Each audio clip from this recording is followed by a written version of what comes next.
Hi, everyone. Welcome back.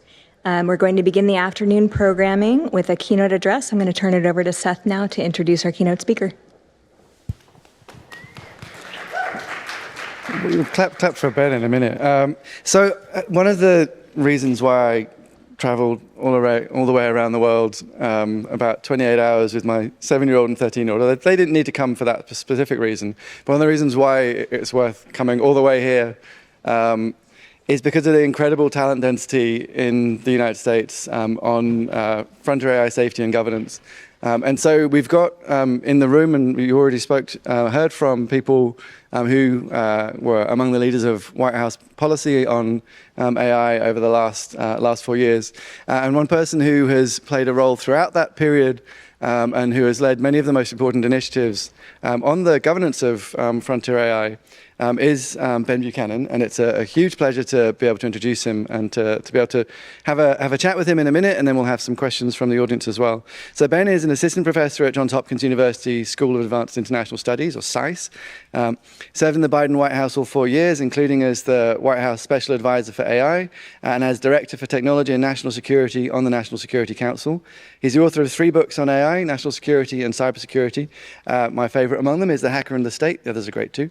It's a riveting account of the role of nation states in cyber attacks and the different functions that attacks perform. I actually think there's like a little bit of philosophy in there as well, although maybe not intentionally. But it's cool. It's a really good book. His work on AI in the Biden administration included many different things. To me, the things like the first and second executive orders on AI were especially consequential. The fact that one of those established the AI Safety Institute, which remains a really important organization for advancing the sort of concerns we're talking about here today, was really, really important. And the National Security Memo of October 2024, which really set the course for US AI policy over the last 6 months. It still really is the course that is being pursued, but by default in advance of the new administration kind of taking its agenda forward. So has a deep expertise in the foundations of and practicalities of government strategy on AI in general, and in particular in the area of national security. Before joining the White House, he was a professor at Georgetown, where he also earned his undergraduate and graduate degrees, as well as spending a bit of time in England as a Marshall Scholar. So Ben, if you'd like to take it away, let's all welcome him. All right, thank you all very much for having me. It does say keynote address on the slide, but I don't want to talk to you for an hour. So what I propose is I'll give a few opening comments here, and then Seth and I can have a conversation, and all of us can have a conversation about some of the ideas behind the work that we did in the government and the kind of work that I think needs to happen from all of us going forward. So I want to make 3 points today. The first point is very simple and maybe obvious, which is AI systems are really very powerful and very capable. And this seems probably, again, mind-numbingly obvious, but there is something here, I think, that is important for us to acknowledge, which is these systems, I think, are so capable that they resolve a debate many of us were having in the White House in 2021 and 2022 of really how good is AI going to get and how fast. And I think there was a lot of reason in 2021 and 2022 to be uncertain about these questions. And we now have real data that I think, unless we're looking very carefully at it, unless we are obsessed, as some of us are, with AI progress and its potential and the system's capabilities, it is hard to really grasp the extent of the change, even just in a couple of years. Let me give you 2 examples. The first is a test called GPQA, or Google Proof Question and Answer. And this was the benchmark that I kept a very close eye on in the White House. And it's one of the most interesting and most challenging AI benchmarks out there. And each question in the GPQA test set is a very hard scientific question from the fields of physics, chemistry, or biology. It's not something you can enter with Googling on the internet. It's a reasoning question. And it's a multiple choice, 1 out of 4. And in the GPQA test set, they gave these questions to a number of PhDs. And what they found is that a PhD in the field, so a physics PhD in physics, got around 80% of the questions correct if they had access to the internet for 30 minutes per question. So a lot of time to really think about the question, dive in, consult sources on the internet. Even then, they only got around 80% correct. In 2022, AI systems got around 35% correct, the best ones. And this is not very impressive if you recognize that it's multiple choice and 1 out of 4, so random guessing gets you 25%. And what we've seen is that even in just 2 years or so, we saw very rapid progress in AI's ability at the scientific frontier with questions like this. And now the best AI systems on this particular benchmark outperform the best PhDs. So they get around 85 or now pushing 90% correct. I think we've, in the technical parlance, saturated this benchmark. The reason I bring this benchmark up is this is one that is totally illegible to all of us who are not physics or chemistry or biology PhDs. This is beyond the frontier of at least my understanding, but it gives us a numerical sense for all the limits that numerical benchmarks imply. It gives us a numerical sense of how much progress we have seen in AI on some of the most complex tasks at the frontiers of human knowledge and human scientific reasoning. And I think we could make a pretty convincing case that the capabilities revealed in this benchmark are borne out in other real-world uses of AI for science, such as the work the Arc Institute is doing or Future House is doing in applying AI to scientific tasks. The second data point I want to give you in support of this argument of AI systems are really good, maybe even in ways we don't expect, is a test that came out recently from a nonprofit group called Meter. And they said, enough of these scientific benchmarks and the like. What we need to do instead is we need to judge how AI systems perform or fail at real-world tasks that humans do. And what are the kinds of tasks that AI systems excel at, and what are the ones that AI systems are worse at? And what they found is that, to some approximation, one of the best mechanisms for understanding a task that AI systems excel at is it's a task that humans can do reasonably quickly, so in a few minutes. And where AI systems get much worse is that the longer duration of the task, the more it requires a human being to keep things in context and work through different plans and options, the more AI systems fail. Interesting enough finding.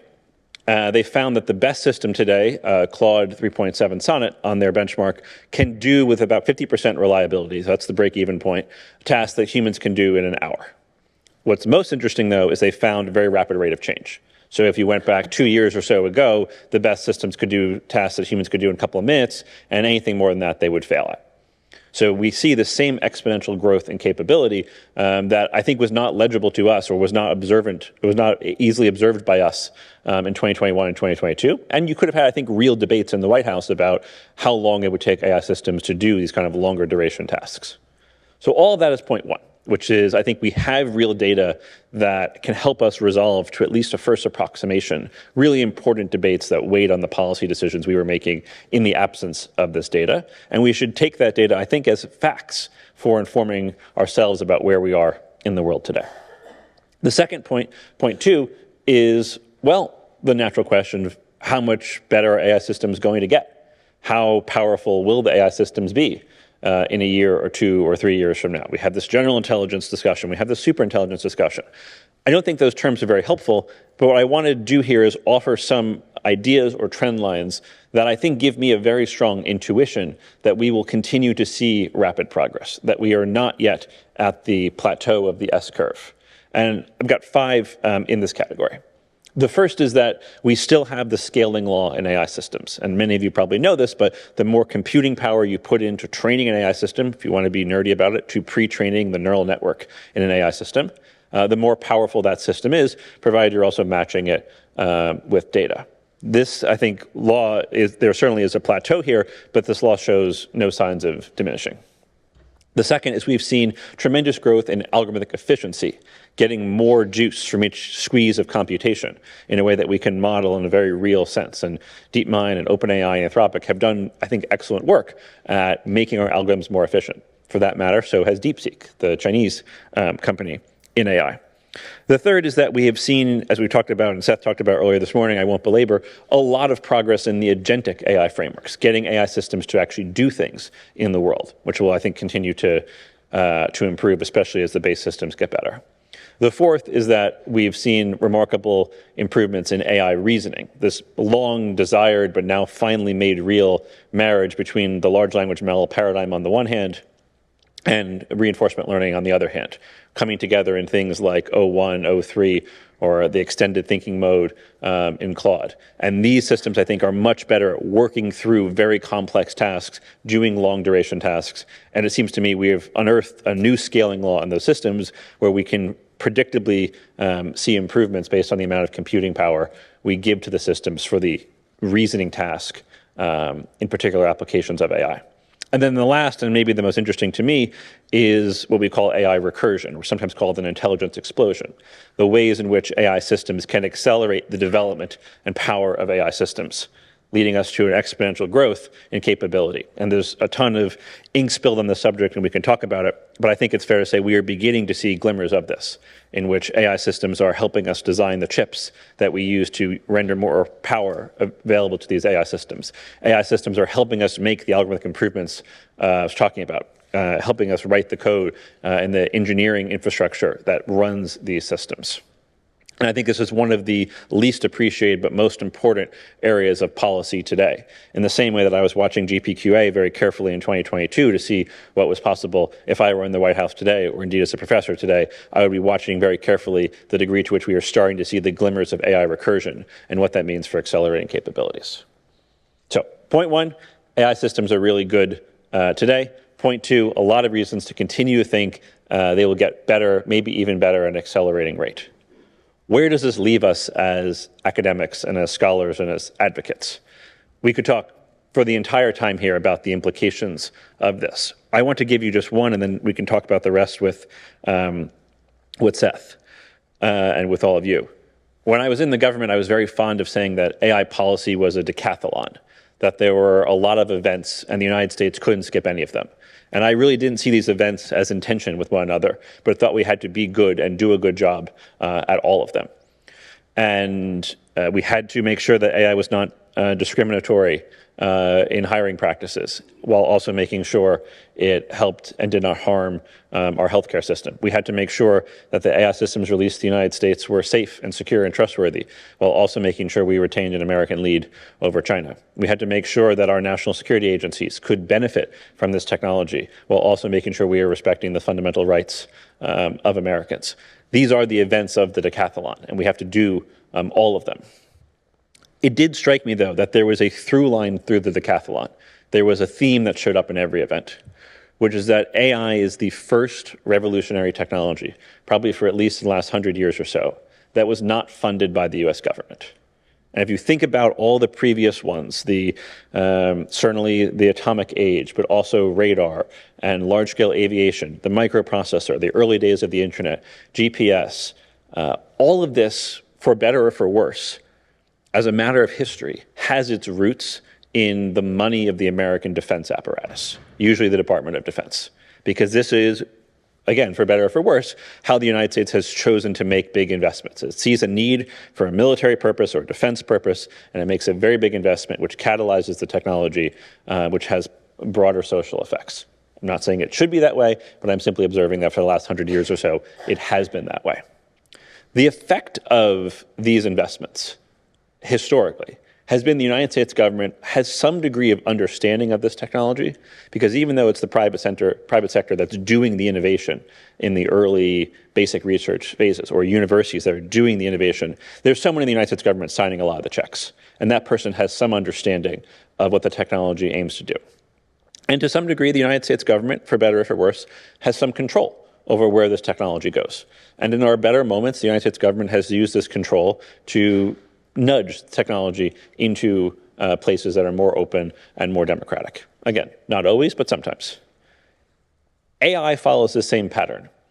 If you go back to the 1960s and 1970s and 1980s, when the Department of Defense funded the vast majority of the United States, if not the world's, AI research. After that point, DoD got out of the AI game and said, we're going to leave this to the private sector. We don't think this is going to work. With the rise of computing power, what we saw in 2012 and the last 15 or so years is that a lot of those fundamental ideas, like neural networks, finally in this era have enough computing power to work. And it was the private sector that aggregated the capital to make these ideas real. And the US government, to be candid, did not have a great understanding of what the private sector was doing or why it was doing it or how things work, and certainly had very little control over what the private sector was doing, for better and for worse. This is the through line to a lot of the debates we had in the White House on AI policy, and this is the dynamic that made us in many cases say, well, what do we want to do to accelerate this technology, and where do we want to try to put the brakes on or ensure regulation and the like, bearing that unlike so much of the historical parallels, we did not have control and continue to not have control in any kind of meaningful way over this one. I think this is the question that we confronted a lot, and this is the question the Trump administration will have to confront in a very serious way as this technology gets more powerful in the years ahead. I think if you are a student, no matter your field, there is some aspect of this relationship between the private sector that's inventing the technology and the government that, for the first time in a very long time, is kind of on the outside looking in, but has legitimacy of the state. There's something in that object, that hyper-object, that is of interest to you in your field. And I think we are going to need a combination of fields to each get different aspects of this hyper-object that runs through the decathlon I talked about. I want to close with what I think is the best metaphor for how I thought about AI safety and the work that we did when I wasn't using the decathlon one, which is a building here in downtown New York. I know we're at Columbia, but I'm going to talk about Cooper Union for a second. Peter Cooper, as many of you know, was an American technologist. He invented the first steam locomotive here in the United States, also committed philanthropist, a supporter of democratic rights, an anti-slavery advocate, a supporter for the rights of Native Americans long before many people were doing that. And towards the end of his life, he was building this building of Cooper Union. And he wanted to be personally involved in the architecture of the building. And in 1853, he said, in this building we are building, I want this to endure for a long time. And I'm very confident the United States will soon invent the technology of safe passenger elevators. So in 1853, Peter Cooper put the first ever passenger elevator shaft in a building, even though passenger elevators had not yet been invented. And indeed, he was right. And 4 years later, passenger elevators were invented and made safe. And one of the early ones by the Otis Company was placed in the Cooper Union building. In some sense, Peter Cooper was building a physical institution. But what I saw our work in the government as trying to do was to build a government institution for a technology that was here in some ways, and we had to confront what that means, but also a technology that was continuing to evolve.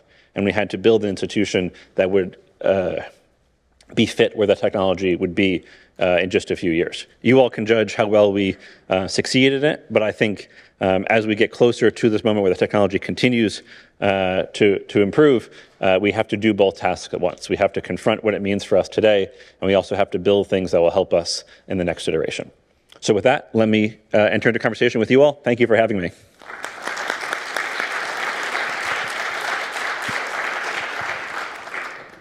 Thank you, Ben. That was great. I just want to point out that Wi-Fi was invented by the Australian government research organisation, CSIRO. You're welcome.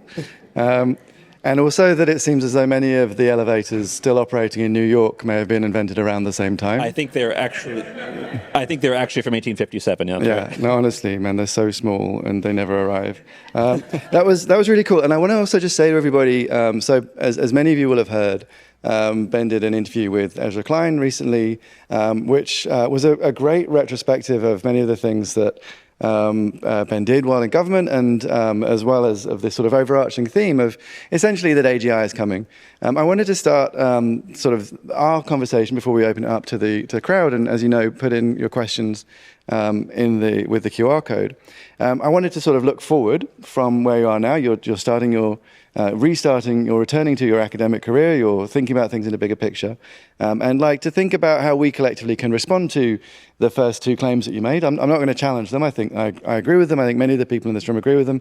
One can quibble on the margins, but at the end of the day, the central premise that these systems are already very capable, they are getting more capable, and we need to do something about it, is really a central kind of tenet of this whole convening. And the question is, so what do we do? So one thing I wanted to start by asking you was, look, a kind of methodological question, because recognizing the problem is different from addressing it. And this is something that you probably didn't have a lot of time to think about while you're in government, but I imagine will have occupied you somewhat since you've returned to academia.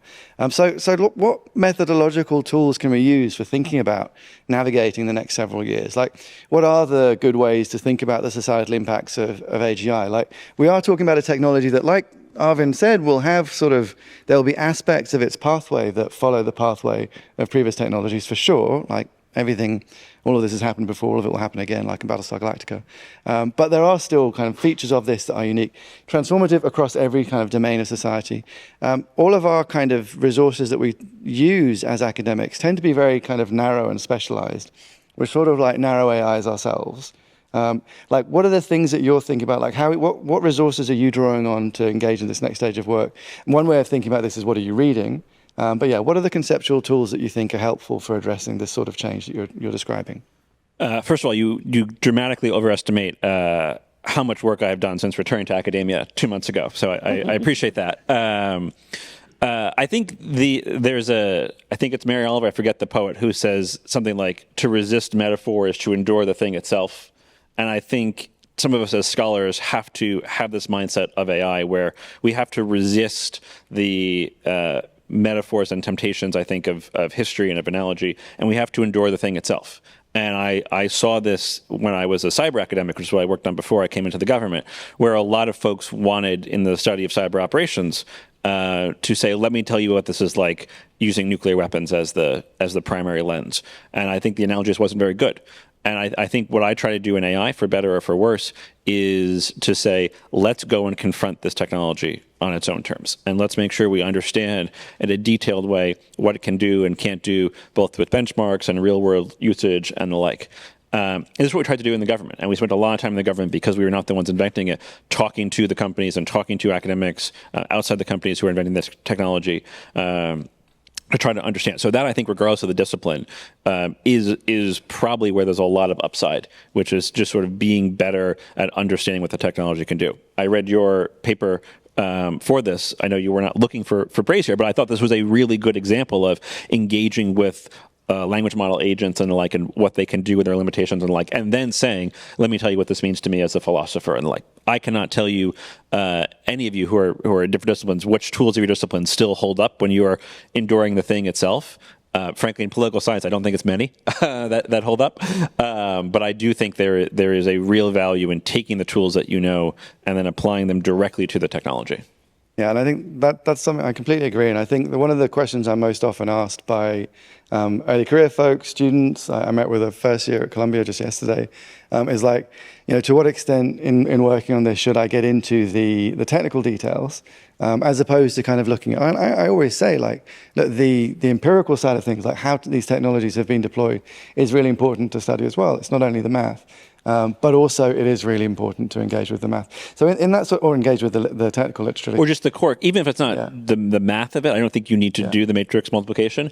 I think it's important to understand, what does it mean when we say we're training a neural network? And what's the distinction between pre-training and post-training? These are fundamental technical ideas that bear very heavily on the system's capabilities and its implications for all of our fields. Yeah, great. So a related kind of concern goes to this question about your second point, and sort of looking forward and trying to sort of forecast the capabilities of these systems and how those capabilities are going to impact on society.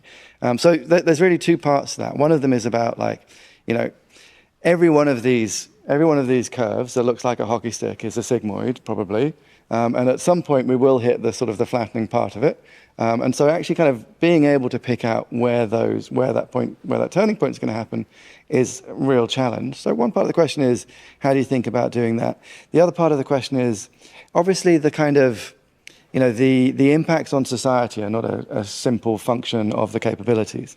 It relates to all of those questions about how you actually diffuse this out through society and where it's adopted, where it isn't adopted. So one part is like, thinking about the degree to which that is a break, but also, again, if we've got a system that is going to impact on every different area of society, how do we kind of make reasonable projections that, like, where there are so many different interconnecting factors that it seems like anytime you want to just zero in on one bit, you're almost inherently committing a fallacy. Yeah, so I think we should decompose this into two parts. The first is, at a purely technical level, the technical capabilities of the system. When can we start to see the bend in the sigmoid? Essentially, when can we start to see progress slow? And this is something that I think we should look at the 5 areas that I mentioned, the pre-training scaling, the algorithmic efficiency, the agents, the reasoning, and AI recursion, and look in each of those discrete areas, where are we on this S curve? For example, I think we are closer to the plateau of significant diminishing marginal returns on the pre-training side, scaling the amount of computing power that goes into training the system, than we are on AI recursion, where it's like we're at the very beginning of that. And there were a number of folks in 2021 who were saying this whole AI thing is going to hit a wall, or deep learning is going to hit a wall, because it won't scale. And I think the question we were tracking then was, well, maybe that's right, but will there be other things like reasoning and so forth that will continue to accelerate progress? And the answer so far, as I said in my first point, is yes. And I think the answer, as I said in my second point, is going to be yes for a while. But we should look carefully at a technical level of when does that trend start to break, because that will have a lot of policy implications. Then there's the question of adoption. And I think it's probably the case that adoption follows a similar sigmoid function, and we're just earlier in that. And you could point to some things such as the numbers of users of ChatGPT and the like, where you say, wow, the adoption for this technology has been faster than any of the other previous ones. And you can point to others and say, actually, there's a lot of reasons why adoption will be slow. That I think particularly big organizations, the biggest of which being the federal government, will struggle to bring this onto their workflow. And I think that, frankly, creates an opportunity for them to be outcompeted by smaller organizations that are better at bringing it on. And if I were an economist, this is the dynamic I would watch very carefully, in the same way that there's a number of Silicon Valley companies right now that are 10 or 20 people, but are doing pretty good revenue numbers because they've kind of been built from the ground up to use this technology. So it's an impossible question. I couldn't give you a simple answer, except to say I do think there's something there on the adaptation side that will be very uneven across organizations of different size and different levels of conviction about what the technology can do. Good, thank you. So one of the things that kind of relates to the scale of impacts and the kinds of forecasts that we make is to sort of like, it's interesting to kind of go back a little bit in time to the start of 2023 when everyone was kind of wowed by ChatGPT, the sort of research preview.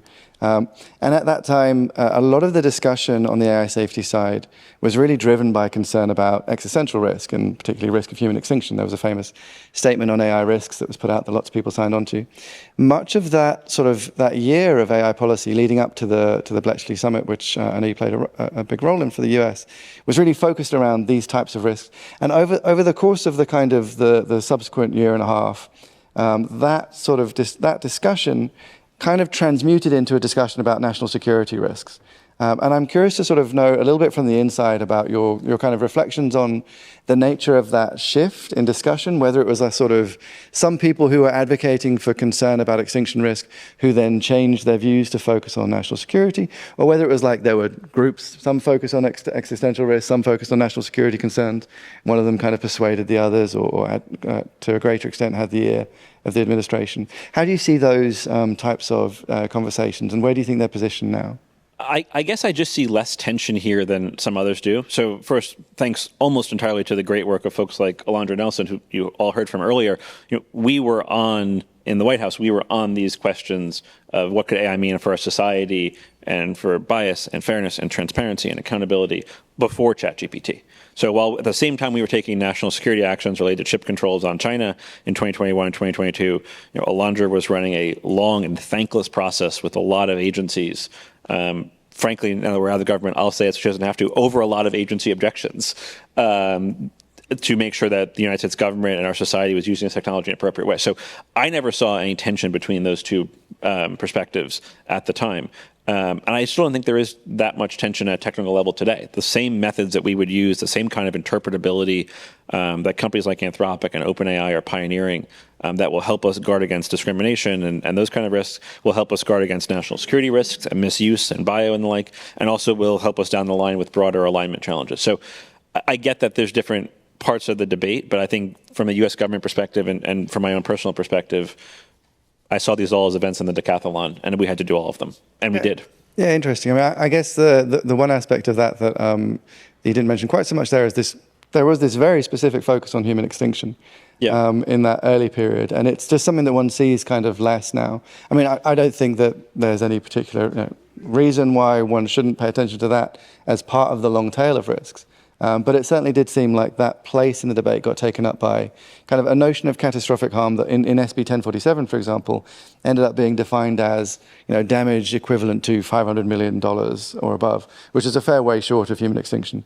So I guess I can. We've seen some damage equivalent to $500 million this week alone, I think. So but I think so. I guess the point that you're making is that like above a certain scale, the interventions that you would make to avert these sorts of harms are more or less the same, kind of whatever they are. Yeah, and I think, I was not losing sleep over human extinction in 2023. It was not going to happen that year or in 2024. I think what we were trying to do, again, to take this elevator shaft analogy, we were trying to build institutions that could position the government to move as fast as the technology. So one of the things that we did was we said to the companies using the Defense Production Act, you have to share with us the safety test results of your testing. And you do have to test for the full range of risks, including ones related to self-replication and the like, or alignment questions. So I think we were trying to build a system that surfaced information and helped us be ready for what was coming without saying in 2023, the sky is falling. Sure. So one of the things that is obviously a bit of a elephant in the room, and I don't know how much I want to go into it in detail as someone who is visiting this country, is that there are, the role of the university in the United States, let's say, is is being reconsidered by many people, including various administrations with authority over this moment, this is a really interesting time, I think, for the sort of work that we're doing collectively. I'd like to just hear more about what you think the role of the university is in helping AGI and AI more broadly go well. What do you think are the kind of, there are lots of students in the audience, what do you think are the key things they can do? First of all, familiarize themselves with the technology, but where do they go from there? What are the big research questions that you think need to be answered, both about the technology itself and about kind of building up broader societal resilience? Yeah, I think there's two pieces to this. The first is what's the role of the university, and the second is what should students do. So on the role of the university, I think, frankly, I am worried, not just because of the very polite way you put it, the reconsideration of some of it for our society, but also in AI in particular. And I am worried that it really is some small number of companies, 3 to 5, depending on how you count, that are pushing the frontier forward here of AI that in some sense have a monopoly or close to it on inside knowledge of how these systems work and to some degree how these systems break. This is something we tried to fight against. We had something called the National AI Research Resource. It's a terrible name, Congress named it, that tried to have a much broader base of innovation and study on this, including bringing more universities in. But it didn't pass the Congress. And this was something I think it continues to be a big worry for me, because in all the previous technical revolutions, you did see a bigger role for the university than there is right now in inventing the technology. And I don't think it's good for our society that we've lost that or are losing that. And then in terms of the role of students, I think this is a case where you really have to pass muster with your discipline, but also you have to figure out if you want to study this technology, you have to, again, endure the thing itself. And you have to figure out how are you going to get access to the core bits of information that are propelling the field forward and that are showing us where the field is ending up. And we tried in the government to force more of this information out to the open. So, of course, we have information the companies share with us, or we had that in the Biden administration. But we also got all the companies to commit to posting safety cards, or system cards rather, alongside the release of their systems that outline in a fair amount of detail the capabilities of the system, the testing they did. These, I think, are gold mines of information. I wish we had more, and we're starting to see more of this sort of third-party auditing and accounting of this, and we are starting to see that. But if I were a student, I'd be looking at sources like that are not in a peer-reviewed journal, that may not be in the academic debate in the same way, and see how I could bring those sources into the academic debate in which they're participating. Okay, thank you, Ben. Okay, so I'm going to draw some questions from our kind of thread from the QR code, and then also people, if you would like to go up to the microphones. One thing I would say, by the way, on the students thing as well, is that just playing with AI is great. Yep. One of the really cool things about language models has been, especially for the sort of more word cells among us as opposed to shape rotators, is just being able to play a lot more with AI than was feasible before, getting a good sense of its capabilities firsthand. So one of the questions from the queue and from the audience is about the connection between AI and social media. So a notion that this is also a transformative technology that wasn't funded by government, and that might offer some sort of insights into the path that we could follow in dealing with AI. Yeah, maybe this is my limitation in imagination, but I never really got this analogy. I think this was present for a lot of folks, some folks in the government who had kind of been in power for the social media era, and they maybe saw it that way. I never really saw it that way. I saw that AI was something we had to confront on its own terms. I think there are significant harms and risks from social media. Some of them may overlap with the harms and risks from AI, but the two technologies felt distinct enough to me that, again, maybe it's my lack of imagination. It wasn't something I spent a lot of time thinking about. So So maybe it's unsatisfying. I think that's fair. Well, actually, it relates to this next question from the audience around sort of the challenges with using metaphors. So the question goes, if we seek to use metaphors cautiously or not at all, what are good examples of communicating to non-experts, rulemakers, or the general public about AI and its components and consequences? Well, you've heard two metaphors from me. You've heard the decathlon, you've heard the elevator one. So, I clearly use them some as well. But I do think the essence of communicating about AI is figuring out what are the core ideas, maybe the core counterintuitive ideas that can help folks get an understanding of progress and why progress continues. And the simplest one is the one we call the scaling law, relating to the amount of computing power used to train the system. And certainly I have tried to, in my writing and in my talking, and certainly in my briefing to policymakers, introduce this core technical idea, which really is the foundation of our current paradigm, and get folks to understand that, and then figure out what are the policy implications from that. And one of the profound ones, I think, is if computing power is really driving a lot, though not all of the progress, we probably should be careful about who we sell the computing power to. And this is a huge advantage for the United States and our democratic allies and partners, and it was why we chose not to sell the advanced chips to China and stopped that as a means of differentially impacting their military modernization with AI and the like. So I do think there are core technical ideas that are, even to a non-technical audience, discernible, and then from those you can make policy and you can have broader insights. Thank you. So another one here is related to that last. Like, what are the ways in which the race between China and the US to advanced AI constitutes a national security threat for the US? Why is that a national security issue?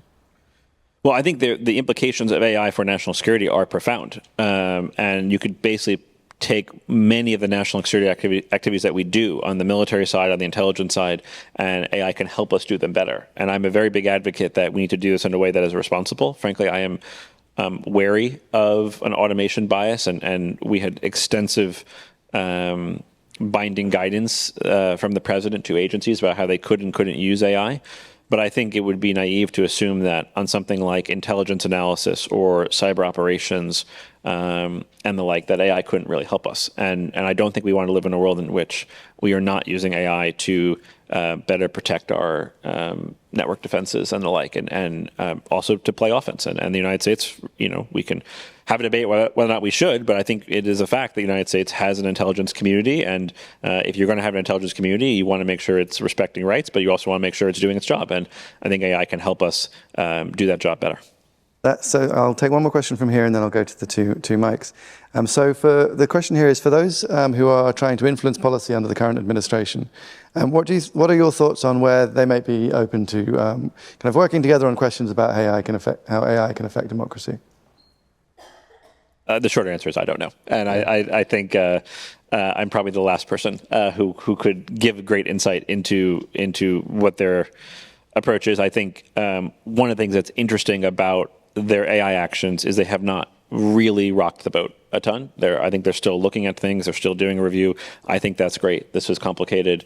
For as much as I may have concerns elsewhere about some of their policies, there's been a lot of continuity on the AI front, and we'll see where they continue to land. But I hope that reflects that there's issues here that are bipartisan issues that we can come together on and say, whether we're wary of the tech companies or whether we're wary of falling behind or whether we're wary of AI safety risks, there's some common sense things we can do.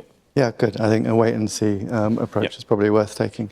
All right, so this gentleman here. Yeah, thanks a lot. This is terrific. I wanted to ask, we are talking, or the guests are talking about the AI module itself, that is the processor that processes whatever input is fed into it, the information on which it is being trained, but nothing is said about that information on which it is being fed.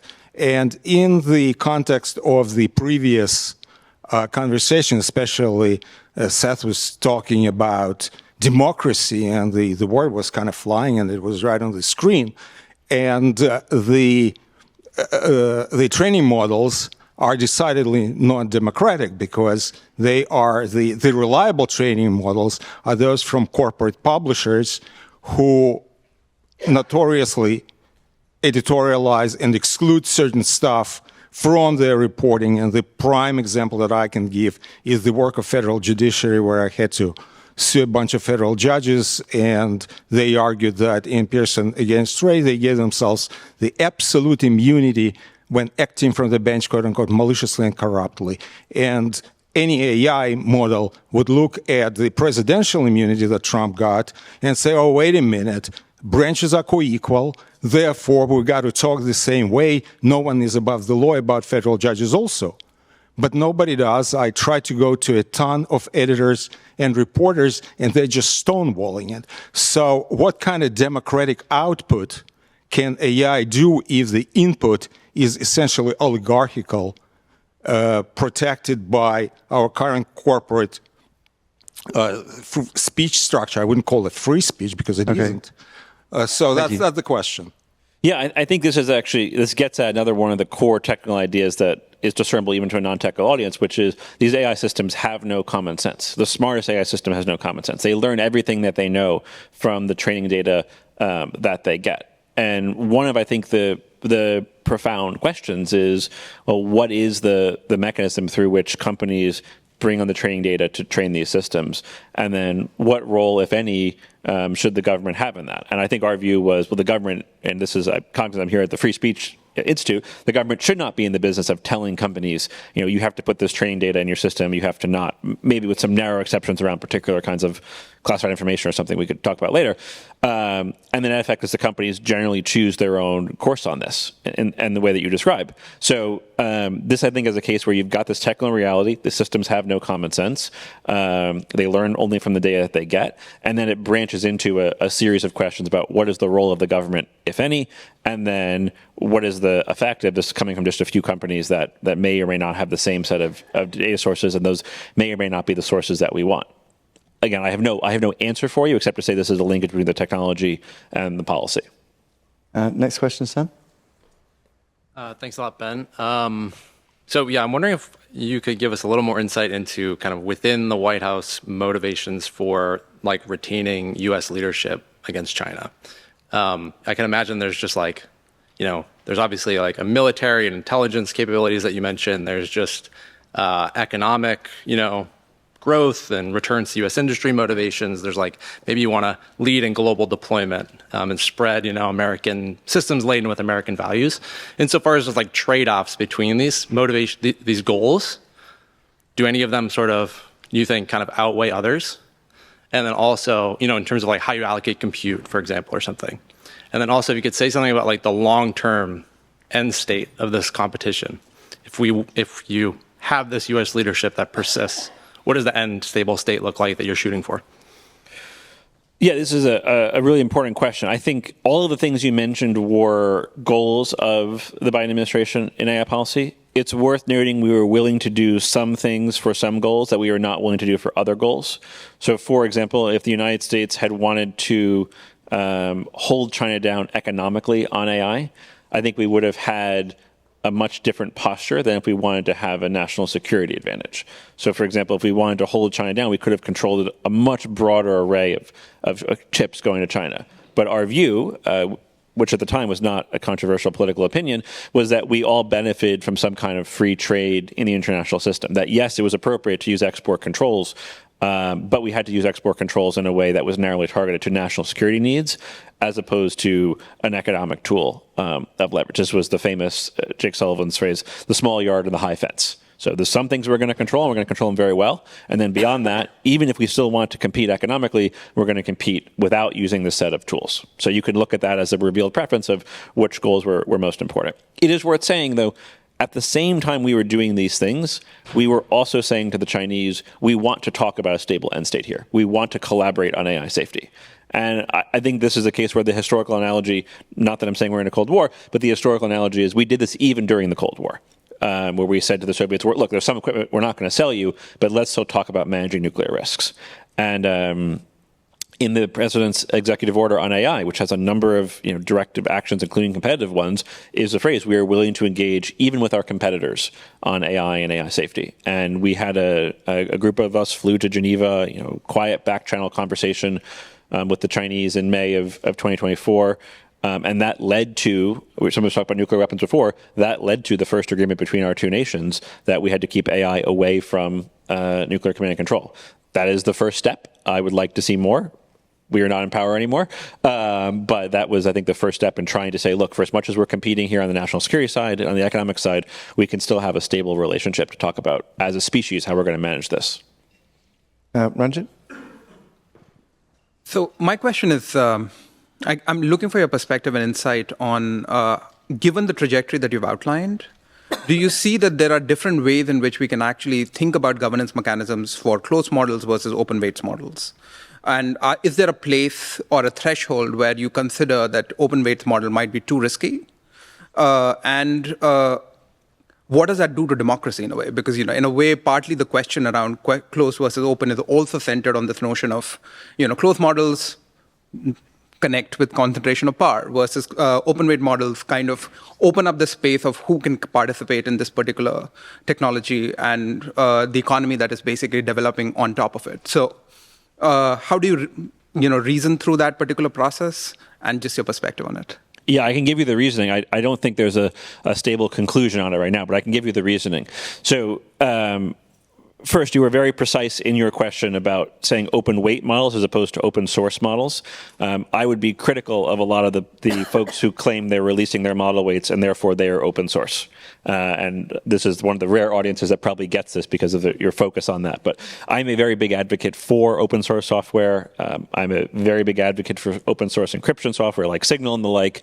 I'm ready for the year of Linux on the desktop. I'm still waiting for that. Again, very few audiences get that joke. So I think that is my orientation on this. On AI, it's more complicated. And on open weight models, it's more complicated. Weights are not interpretable in the way that source code is. So there's complexity there and a lack of utility there if you're not also getting the source code. And as you suggest, there may be some point in which releasing the weights of a system, which allows anyone to remove the safeguards built into that system, does pose some kind of risks. And this is something we considered in 2023 when we were doing the president's executive order. We did not feel like we were at that point, and we said we want to have an open, broad-based input for this. We did an RFI. We took comments for 6 months. The Department of Commerce, not the White House, the Department of Commerce wrote a report that synthesized it and basically came back in July of 24 and said, don't control anything now. The system is good as it is. This is the benefits of open weight systems that you described continue to hold, but monitor this because it may come a year, 2 years, 5 years from now, 10 years from now that the technological landscape will change and our policy needs to change with it. And that's basically where I landed as an individual, is to say I see the risks of this in terms of removing the safeguards easily. I also see huge benefits on the innovation side, things like LoRa and the like that came out of the open weight ecosystem primarily, I think are really beneficial for the whole community. So I see both sides of it, but I'm confident we landed in the right place for the time that we were in power. And a last question, which feels like it could be a Slack message between two former colleagues. It is amazing you think the U.S. government had access to Slack. as Deirdre knows very well. This will be our Slack. It was that's always great. in person. Good to see you, Deirdre. Good to see you too, Ben. So I want a little bit of a provocation and a little bit of an invitation, perhaps, to extend. So the portrayal of kind of AI breaking with a long history of technical innovations coming out of the government and this AI being this like break with tradition. I want to push on that a little bit. You already acknowledged, we've been investing in AI through public research investments since the 50s.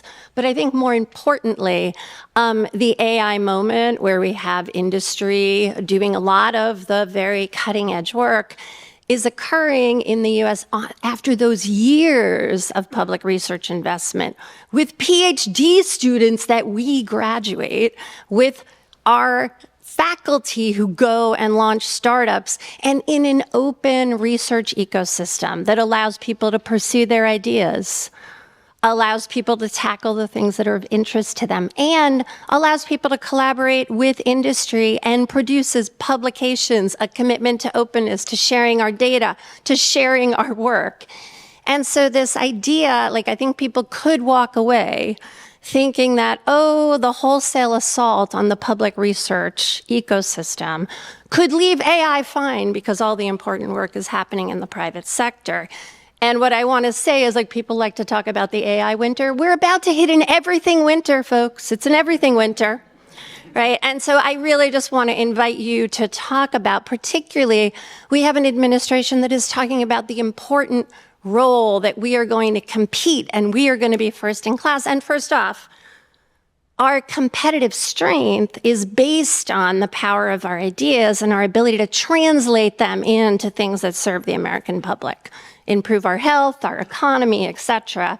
And without that public research investment, not only do we reduce what's going into the private sector, but the important public problems, right?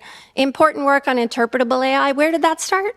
DARPA, right? And so I just want to push a little bit and ask you to extend perhaps the role of public research investment and the role of public universities and other universities in making sure that we are both building technology and maintaining our competitiveness and making sure that the values that are both part of our research ecosystem but also part of this experiment in democracy permeate the ways in which we develop science. Yeah, I appreciate this, and to be clear, we are in violent agreement here, and I think that the role of the university is vital. It has been vital. The broader ecosystem is vital. I don't think it's a good thing that the deep learning paradigm, is pushed forward in recent years by a few large companies. You are absolutely right that it exists in a broader research context that has been a strength of the United States. For that matter, and I'm not just saying this because I'm on the panel with an Australian, I think one of our great talents as a nation is bringing people here to the United States to contribute to this. I hope we don't lose that. Either we try to max out executive authorities in the right direction to bring those people here in the United States. So I basically couldn't agree more about the vital role that this open research ecosystem plays and the dangers of eroding it. And I work for a university, Johns Hopkins, that stands to lose $800 million, as I understand it, is laying off 2,000 people. So there are real harms that are done, and I fear there are irreparable harms that are done by an assault on universities or the open research system. As you say very well, Deirdre, that will be across all fields, and that will certainly hit AI as well. What concerns me is that even if we were not attacking American universities, even if we were not undermining the system, we would still have a concentration of power in AI, or an increasing concentration of power in AI. And we would still have a government that kind of structurally is not built for this moment or for this AI paradigm. And those are things we need to fix. But I certainly don't want to give any impression that we're going to be fine in AI if we undermine the broader research ecosystem, because that is the water in which we all swim in this life of pushing technology forward and doing so in a way that is democratic and accountable to the citizenry. All right, let's all thank Ben for a great session. Thank you.